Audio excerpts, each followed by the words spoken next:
Capcom.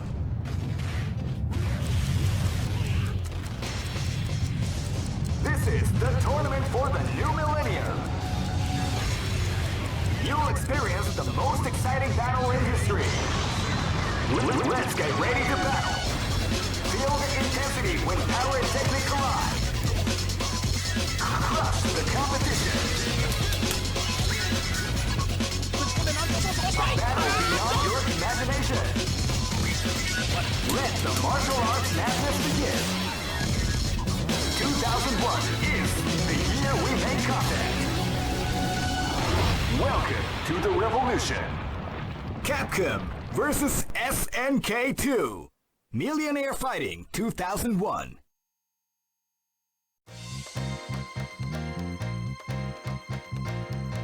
しなくて、あ、うまい。あれ確定してます。お父さんの敵チャンスアゲイン。Are you okay? そう。あんまり減らない。せいや。真空波動開幕旋風。That's what we like on. Storm as the round begins.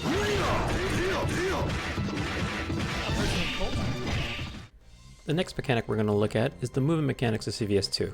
This consists of two mechanics split evenly between the 6 grooves, dashing and running. Dashing can only be exclusively done by the Capcom grooves C, A, and P, while running is exclusively done by S, N, and K. Let's take a closer look at both.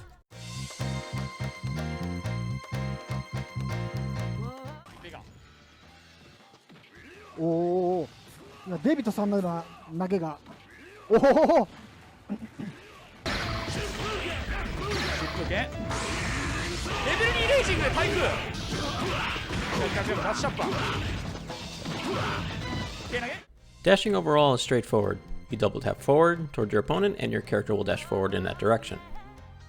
During the movement of the dash, you are completely vulnerable. You cannot perform any action during this movement. This can actually be used in your favor as it can be used to hide the input of attacks during the movement. Even though the look of dashes can vary, all dashes are considered airborne during the movement, even ones that appear to just glide across the ground. Dashes do vary from character to character in terms of distance traveled, but the aspect that varies that is important is the actual height of the dash for each character. Characters that have a high enough dash are able to dash over a grounded opponent. Obviously, this can lead to a simple left-right mix-up when you cause a knockdown. The CVS2 Bible actually mentions this possibility, but the only source I have found that actually shows this stat for each character is from Buck2's GameFAQ Online. I'll leave a link to it in the video. The first column deals with the forward dash, while the second is the character's back dash. The first number is the forward movement, and the second number is the dash height. If the character's dash height is above 14, they can dash over the opponent. In fact, characters with dash height of 22.5 and above can even dash over grounded projectiles. Dashes can be hard to deal with for a very important reason. They are fast and they have only one frame of grounded recovery. This means the ability to fully punish a dash grounded is almost impossible, and instead is best to interrupt them during the movement when they are completely vulnerable. But this too can also be difficult as the character with high dashes can actually hop over low attacks.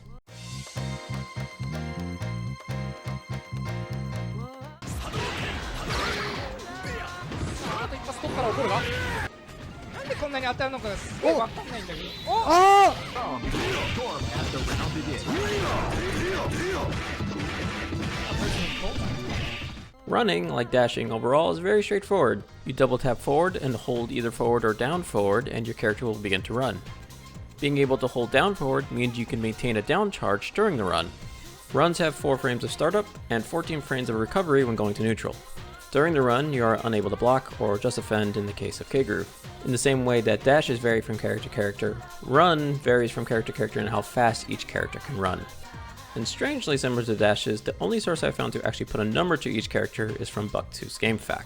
Here the basic idea is simple: the larger the number, the faster the character. Where dashes cannot do any action during its movement, running can actually be cancelled by any action. This includes normals or even special actions. Where this is most prevalent is when it is used by fast characters in a fast normal, with what is commonly referred to as run stop pressure.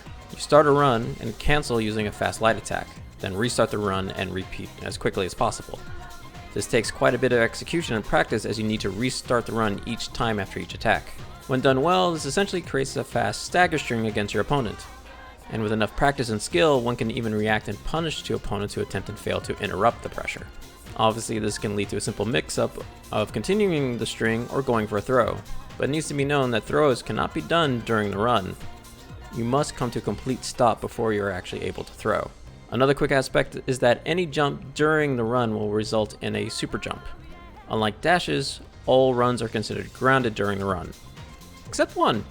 Morgan is the only character that when starting a run will instead initiate a fly, similar to her movement in Darkstalkers.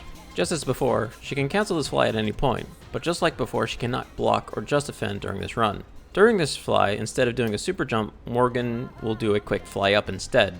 But unlike a regular run to a super jump, she cannot just defend from a fly up.